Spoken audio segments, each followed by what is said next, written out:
311 SX2-T Honeywell का micro switch है। ये लिमिट सेंसर है। कॉन्टैक्ट रेटिंग है वो 5 एम्पियर 250 वोल्ट एसी में है।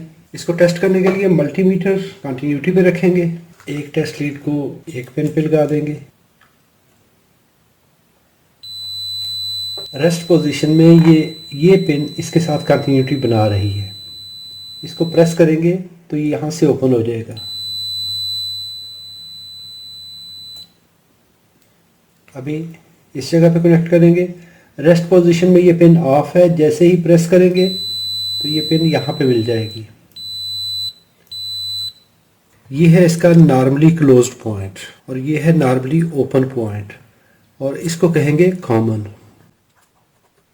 Normally common wire NC point के साथ मिली हुई है।